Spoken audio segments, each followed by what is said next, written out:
You leave your body every night during sleep and move into territories your waking mind refuses to remember. This process happens whether you want it to or not, a biological program you never chose, running on its own while you assume you're unconscious.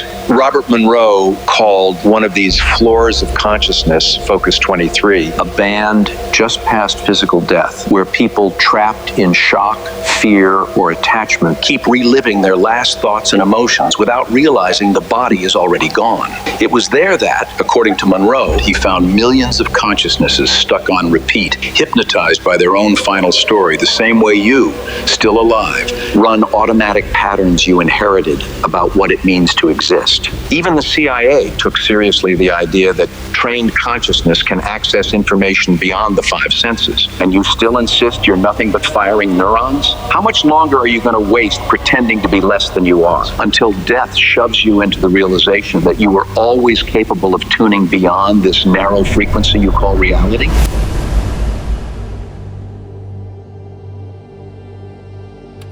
Robert Monroe was lying on the couch in his Virginia home, his head pointing toward magnetic north, when he felt the first vibrations in 1958.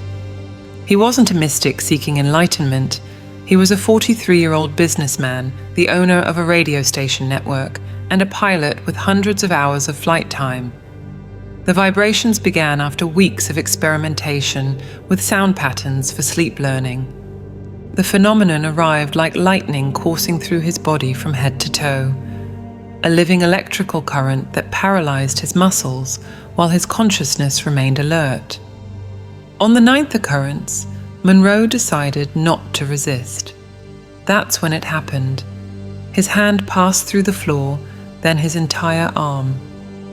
He could feel the water in the plumbing, the structural beams, and every material layer of the house.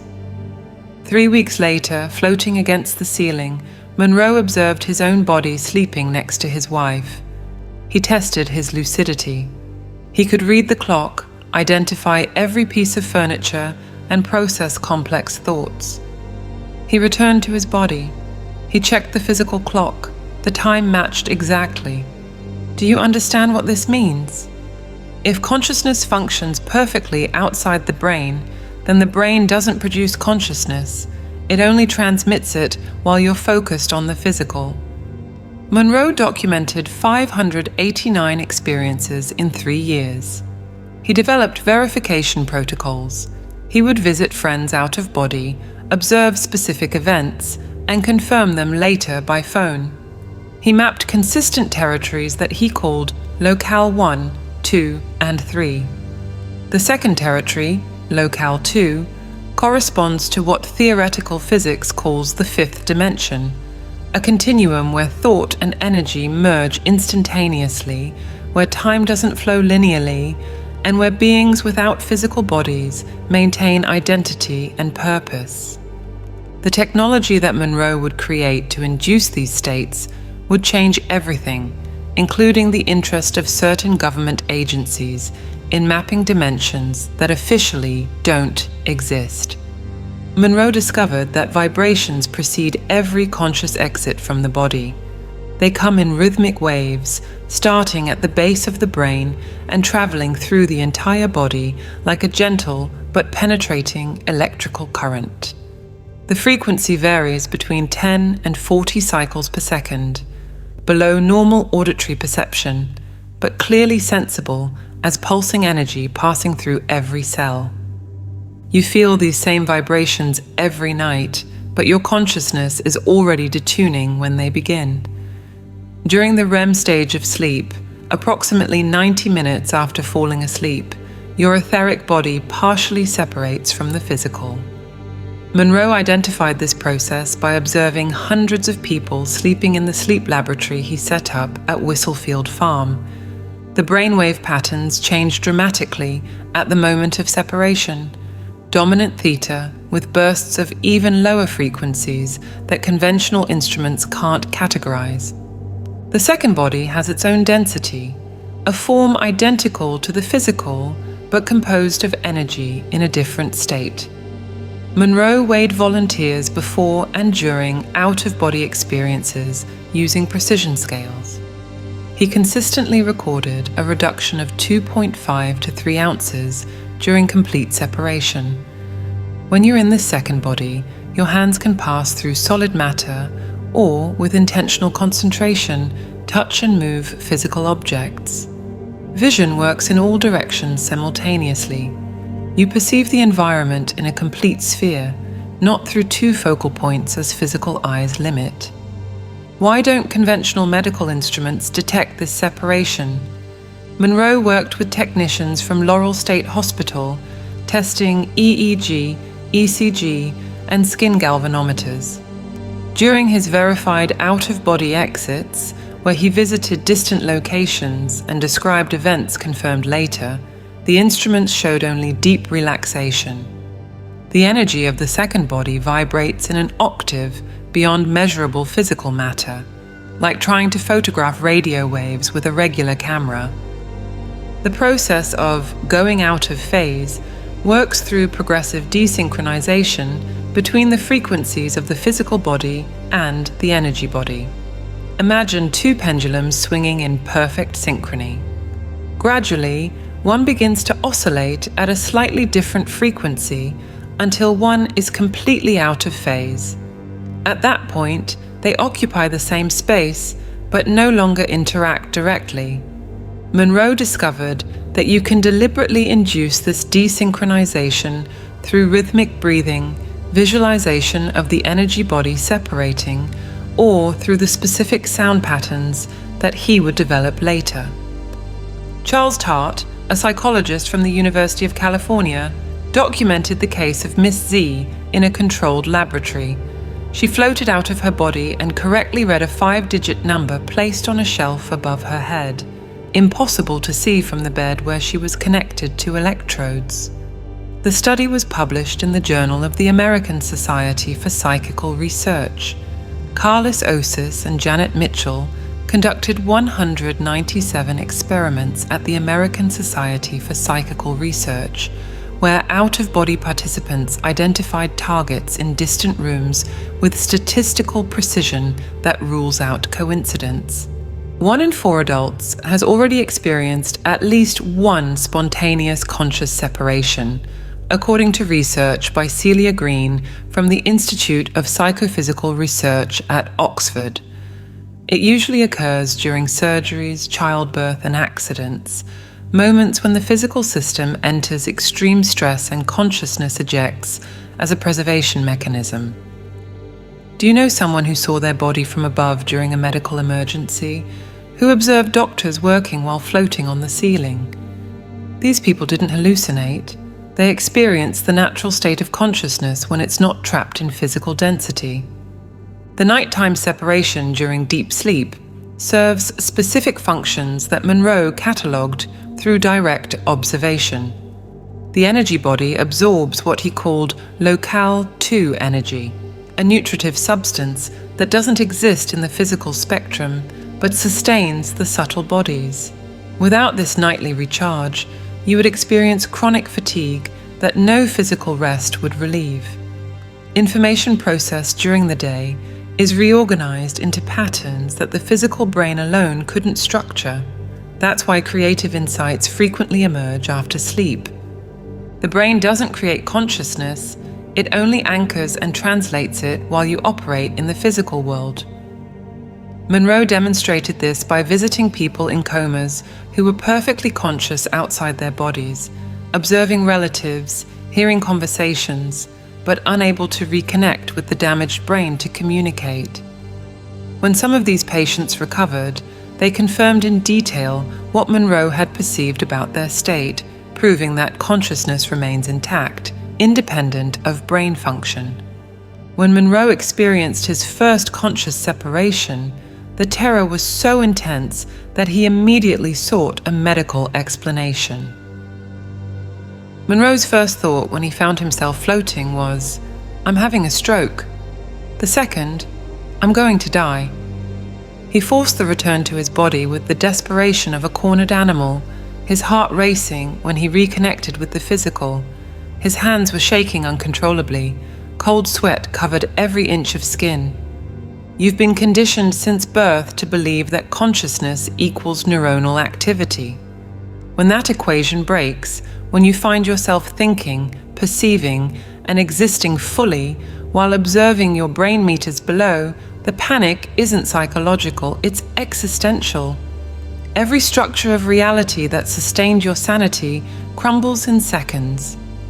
Monroe did what any rational executive from the 1950s would do. He sought a doctor, then another, then a psychiatrist. Blood tests, electroencephalograms, and skull x-rays are used to look for tumors. Dr. Gordon Birch, a respected neurologist from Charlottesville, examined Monroe 3 times. All results normal. The psychiatrist, Dr. Foster Bradshaw, conducted 6 exploratory sessions. Conclusion: no sign of psychosis or pathological dissociation. But the vibrations kept coming. The separations happened 2 or 3 times a week. Monroe started a detailed journal: date, time, duration, atmospheric conditions, emotional state, and every detail of the experience. Patterns emerged. The vibrations came more intensely when he lay with his head pointing toward magnetic north. Separation happened more easily between 3 and 5 in the morning. Extreme emotional states, anger, fear, and sexual excitement prevented the exit. The decisive moment came when Monroe decided to objectively test his out-of-body perceptions. He visited a friend's office, observed specific documents on the desk, returned to his body and called, describing what he'd seen. The friend confirmed every detail: the position of the papers, the content of an open letter, even the half-empty coffee mug. Monroe repeated this type of verification dozens of times. The evidence was incontestable. He was perceiving real information from distant locations while his body remained at home. Why does this discovery terrify so much? You've spent your entire life identifying with your body. When children say, "my body," we correct them to "I." When someone dies, we say they've gone, but the body is there in front of us. Our language betrays the intuitive knowledge we consciously deny. You have a body, you are not a body. Monroe faced fierce resistance from his own rational mind. Even while repeatedly verifying his out-of-body perceptions, part of him insisted on looking for conventional explanations. Telepathy, but how to explain the aerial perspective, the ability to pass through walls and to see in all directions? Elaborate hallucination. The details confirmed by third parties destroyed that hypothesis. 6 months after the first experience, Monroe still struggled against the reality of the phenomenon. That's when he found the book The Projection of the Astral Body by Sylvan Muldoon and Hereward Carrington in the Charlottesville Library. Muldoon described experiences identical to his: the vibrations, the paralysis, the separation, even specific details like the difficulty reading texts in the out-of-body state due to consciousness fluctuation. Monroe wasn't alone. He wasn't crazy. The transformation from skeptical executive to consciousness explorer took a full year. Monroe established rigorous protocols: never accept an out-of-body perception without independent verification. Document each experience immediately upon returning. Look for replicable patterns and test limits and capabilities systematically.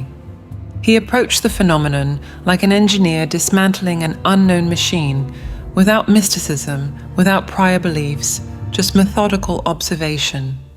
Do you understand what it means to begin this journey at 43 years old? Monroe wasn't an impressionable youngster looking for meaning. He was an established, successful man with a reputation to lose. Every time he told someone about his experiences, he risked being considered mentally unstable. But the truth of what he was living was stronger than the fear of social judgment. The psychological process of accepting the out-of-body experience resembles the stages of grief described by Kubler-Ross. Initial denial, anger against the rupture of known reality, bargaining, trying to fit the phenomenon into accepted paradigms, depression upon realizing that life will never be the same, and finally acceptance, not resigned but active, transforming the unknown into territory to be mapped. With acceptance, Monroe began the systematic mapping of 3 completely distinct environments that human consciousness can access. Monroe identified 3 distinct territories accessible through conscious projection. He called them simply Locale 1, Locale 2, and Locale 3, deliberately technical nomenclature, devoid of mystical or religious connotations. Locale I is our physical world perceived without the limitations of bodily senses. When you navigate this environment outside the body, you witness the same material reality, but with radically expanded perception. Monroe discovered he could simultaneously perceive the interior and exterior of objects, see through solid matter by adjusting his focus, and detect energy fields invisible to the physical eye. During a visit to a physicist friend's laboratory, he observed the magnetic field around an electromagnet.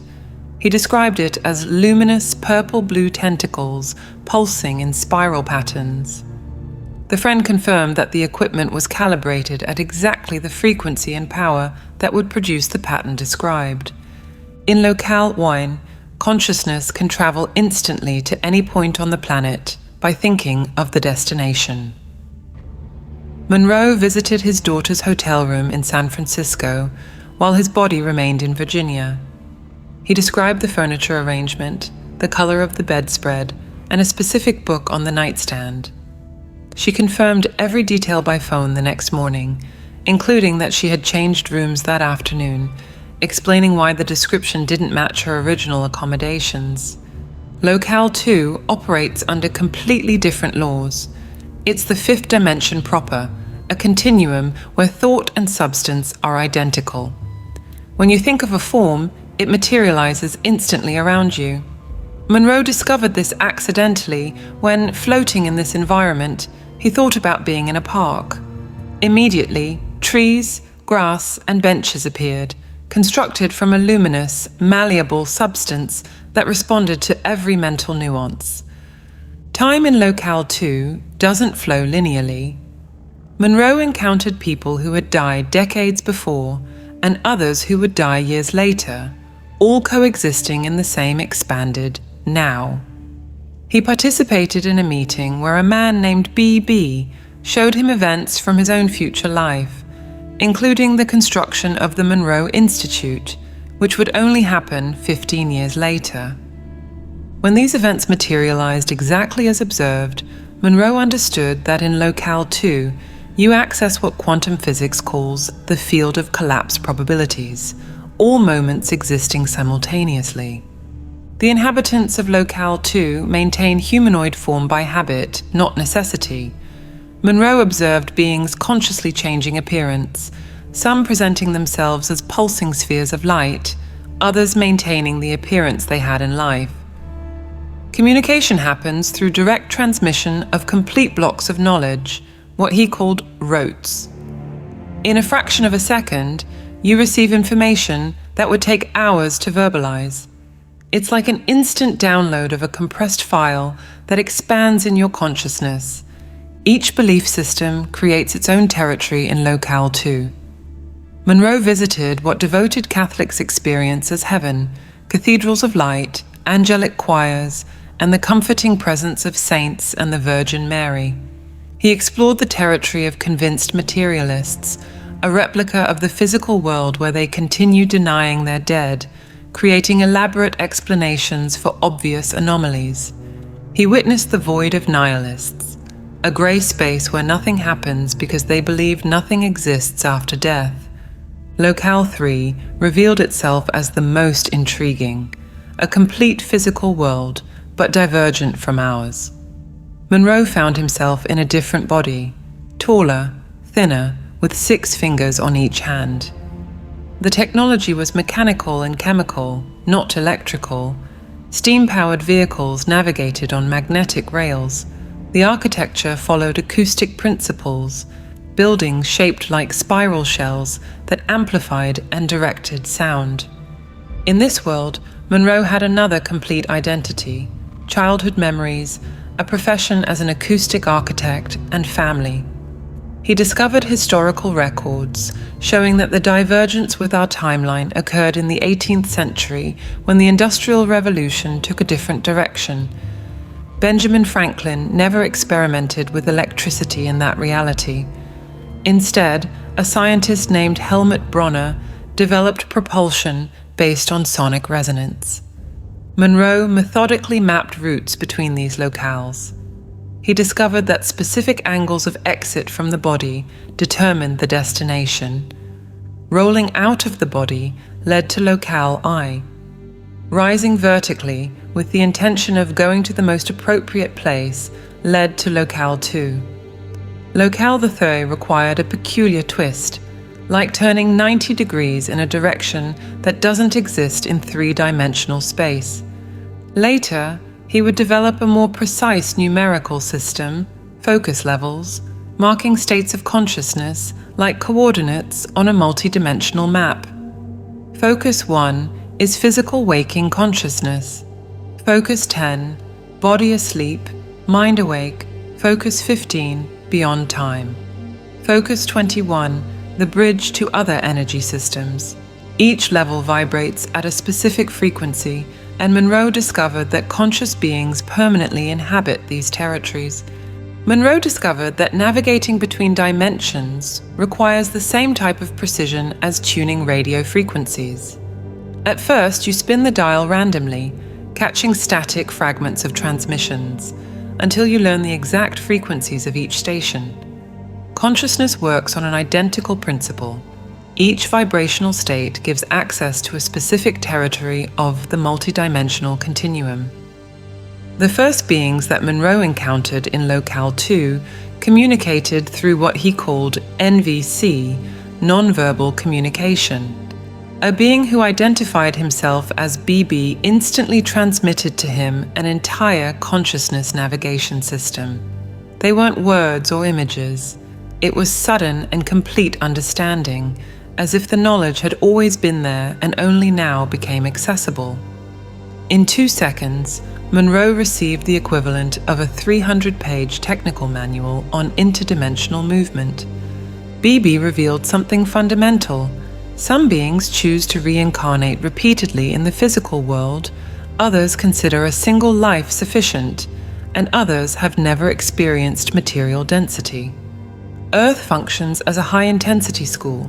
Physical limitations, birth amnesia, and the struggle for survival create accelerated evolutionary pressure. You learn more about consciousness in 70 years here than in millennia in Locale II, where thought manifests reality instantly. Monroe mapped a natural hierarchy based on experience rather than moral judgment. He encountered beings he called inspectors, ancient consciousnesses that never incarnated but study human experience with scientific fascination. He observed helpers, recently disincarnate people who choose to remain close to the physical plane to assist the living in critical moments. He documented the sleepers, millions of consciousnesses who die without knowing they died, wandering in mental replicas of their familiar environments. The level that Monroe designated Focus 27 functions as a grand consciousness transport terminal. He observed structures that seemed built from crystallized light, reception pavilions where newcomers from the physical world recover memories of previous existences, libraries containing records of all human experiences, and what he called planning centers, where beings program future incarnations with specific learning objectives. At this level, Monroe reunited with his father, who had died years earlier. The communication was instantaneous. His father transmitted his entire post-death experience in a single rote. He had spent considerable time in what he believed was Christian heaven until he perceived the limitations of that collective mental construction. Now, he was assisting other family members in transition, preparing them before they left the physical. Monroe verified. 3 months later, his aunt died peacefully, reporting to the nurse that Robert Sr. was waiting for her. The most disturbing discovery, Living beings can perform specific work at these levels. Monroe began what he called rescue work, locating consciousnesses trapped in level 23, the purgatory of the confused, and guiding them to appropriate areas. In one documented operation, he found victims of a recent plane crash. They were obsessively recreating the final moments of the flight, trapped in a loop of terror. Monroe and other retrievers transmitted calm, explained the situation, and led them to Focus 27. Why can living people do this work better than beings permanently in Locale 2? Monroe discovered that maintaining a connection with the physical body creates a unique vibrational bridge. You resonate simultaneously with material density and the subtle planes, facilitating communication with consciousnesses still attached to the physical world. It's like being a bilingual translator between two cultures that barely understand each other. The most evolved beings that Monroe encountered maintained no form at all. They existed as pure consciousness, capable of assuming any appearance necessary for communication. One of them, identifying through an untranslatable concept that Monroe approximated as inspec, demonstrated the illusory nature of separate individuality. He temporarily merged his consciousness with Monroe's. For moments, he experienced perception of hundreds of simultaneous lives, each thinking itself unique and isolated, all being facets of the same greater being. The organization of these planes follows impeccable logic. Similar consciousnesses attract magnetically. You naturally gravitate to the level corresponding to your state of development. There's no external judgment determining your post-death destiny. Your own consciousness frequency determines where you tune in. Monroe observed murderers and saints at the same level when they shared an identical degree of self-awareness, while good but unconscious people remained at lower levels. This natural organization follows precise laws. Consciousnesses aggregate by vibrational resonance, creating the architecture of the non-physical planes. The non-physical worlds organize themselves through pure vibrational resonance.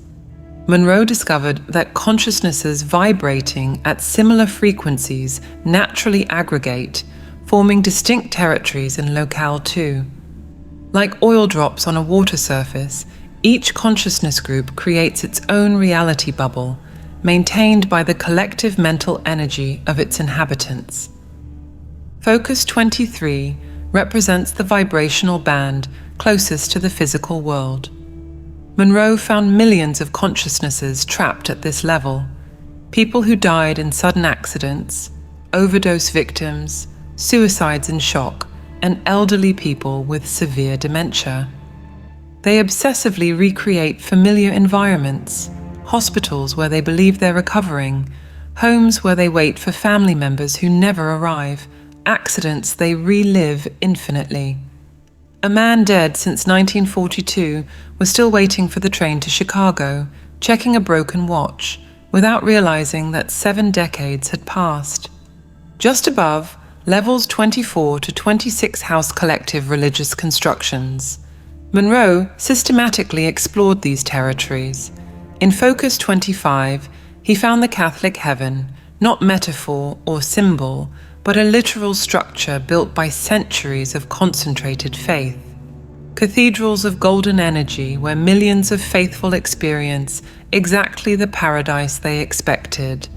Angelic choirs singing in Latin, the comforting presence of specific saints, and eternal gardens where families reunite. The Virgin Mary appears regularly, not the historical person, but a collective thought form fed by billions of prayers. In Focus 26, Monroe discovered the Eastern Paradises, Buddhist monks meditating in floating monasteries, each convinced of having reached nirvana. Hindus experiencing the lokas described in the Vedas, complete with dancing deities and rivers of Amrita. Muslims in gardens with crystalline fountains and Hur al-Ain, exactly as the Quran describes. Each group is isolated in its belief bubble, without realizing that other paradises exist meters away vibrationally. Do you understand what this reveals? These paradises are real. Conscious people inhabit them, experience genuine happiness, and meet loved ones. But they are also self-imposed prisons. Monroe observed the moment when some consciousnesses perceived the limitations. A Catholic priest from the 12th century suddenly questioned why only Catholics arrived there. A Muslim child asked where her Christian friends from school were. These doubts create fissures in the mental construction. The consciousness begins to vibrate at a different frequency and naturally ascends to Focus 27. Focus 27 Monroe called the Park, a neutral territory beyond religious or cultural constructions. Here exist the structures he called Reception Center, Rehabilitation Center, and Education Center. They aren't physical buildings, but organized fields of consciousness energy. In the Education Center, beings access what Monroe called total knowledge available, all knowledge accumulated by humanity available instantly. You simply focus on a question, and complete understanding flows into your consciousness. It was in Focus 27 that Monroe witnessed what he called the gathering. Beings from throughout the universe are converging to observe a rare event, Earth's transition from one state of consciousness to another.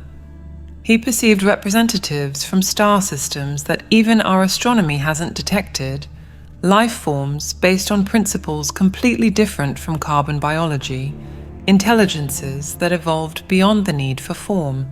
All are observing our small planet with intense interest. Why? Monroe received the answer through a massive rote from the being inspec. The human experience on Earth produces something unique in the universe, what he translated as louche. When you face physical limitation, pain, separation, and fear of death, your consciousness generates a refined form of emotional energy. This energy, purified through suffering and transcendence, feeds levels of existence we can't conceive. We aren't victims being milked by superior beings.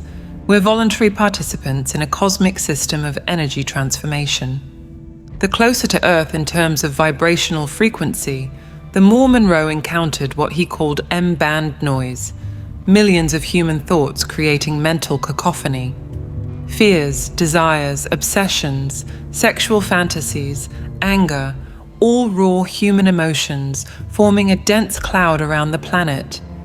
As he ascended vibrationally, this noise diminished to the crystalline silence of the higher levels where pure consciousness operates without emotional distortion. Monroe encountered humans from the future operating at these higher levels. They weren't aliens, they were our descendants who had transcended the need for physical bodies but maintained essential human identity. They explained that humanity's current phase, with all its violence and confusion, is a necessary stage. Like the caterpillar, which must completely dissolve in the chrysalis before emerging as a butterfly, humanity is undergoing a necessary decomposition of old structures before consciousness metamorphoses. Monroe transformed these discoveries into reproducible technology through Hemi-Sync, attracting the attention of American military agencies. Monroe discovered that sounds could induce body separation while experimenting with recordings for sleep learning in his studio. When different frequencies play in each ear, the brain produces a third tone that doesn't exist in the air. It arises only inside your head. This phantom tone vibrates at the same frequency as the states of consciousness Monroe had manually mapped over years of exploration. The principle is elegant. Your consciousness resonates with specific frequencies in each state. Awake, you vibrate in one range. Sleeping, in another. Out of body, in a third. Monroe discovered he could guide consciousness through these states using precise combinations of tones. He named the technology Hemi-Sync, hemispheric synchronization, because the two sides of the brain, normally operating at different frequencies, enter into coherence. The American government had been observing Monroe for years. Since 1972, the CIA had been investigating reports that the Soviets were training psychic spies. The fear wasn't mystical, it was strategic. If consciousness could operate independently of the body, traditional espionage would become obsolete. There was no defense against the observer who passed through walls without leaving traces. The Army Intelligence and Security Command sent its best officers to the Monroe Institute. Joe McMonigal, a decorated military man, discovered during training that he could describe the interior of Soviet installations he had never visited. Skip Atwater, an intelligence captain, learned to leave his body and locate missing persons. These weren't hippies looking for enlightenment. They were professional soldiers applying consciousness technology for national security. The CIA document on the Gateway process reveals the depth of governmental interest. The military analyst describes how consciousness, once desynchronized from the body through Hemi-Sync, accesses what he calls the universal holographic field, all the information of the universe stored at each point of space-time. You don't travel to the target during remote viewing. You tune into the frequency where that information already exists at your own location, like changing stations on a cosmic radio.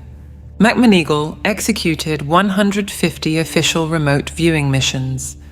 He located a Soviet bomber that had crashed in Zaire. He described the new Typhoon submarine being built in a closed shipyard. He identified double agents within the CIA itself. The government wouldn't spend millions training hundreds of agents in a fantasy. They were obtaining actionable intelligence through consciousnesses that navigate beyond physical limits. But Monroe perceived a deeper application than espionage. If consciousness survives without the body, death becomes a transition, not a termination. He began taking the technology to hospitals, working with terminal patients. Elizabeth Kubler-Ross participated in the first sessions. Patients in the final stages of cancer, using Hemi-Sync, met dead relatives and received specific guidance about the transition process. Nancy Monroe, diagnosed with metastatic cancer, used her last months to map her post-death destination. She established what she called a memorial in Focus 27, not a physical place, but a vibrational coordinate where she would remain accessible. She described every detail to her husband. After her death, Institute participants began reporting encounters with her at that exact location, without knowing her prior descriptions. She transmitted specific messages that the family confirmed. The Lifeline program teaches ordinary people to perform consciousness rescues. You learn to tune into Focus 23, where millions remain trapped without knowing they died. With training, you can establish communication, explain the situation, and guide them to appropriate levels. Participants document complete names, death dates, and biographical details later verified in public records. Dr. Charles Tart supervised experiments where participants, in acoustically isolated rooms, met in out-of-body states and exchanged predetermined information. The protocols were rigorous, double-blind, randomized, and with statistical analysis. The results showed genuine communication happening beyond known physical channels. Physicists visit the Institute trying to understand the implications. If consciousness operates independently of the brain, all neuroscience needs revision. If information can be accessed non-locally, the nature of space-time requires a new interpretation. If death is a perceptual illusion, the meaning of human existence is completely transformed. The Institute now functions as a bridge between worlds.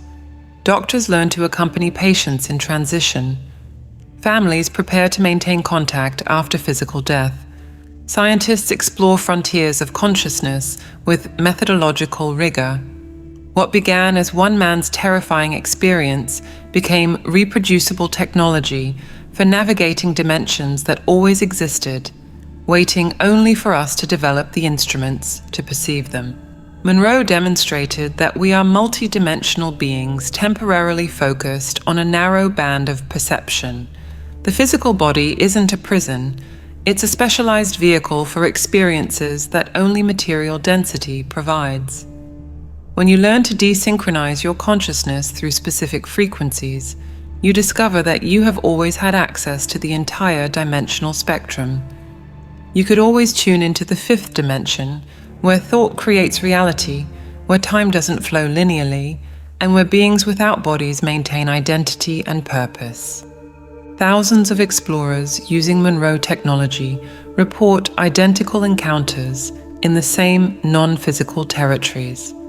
They find the same reception centers in Focus 27. They describe the same religious constructions in levels 24 to 26. They witness the same consciousnesses trapped in level 23.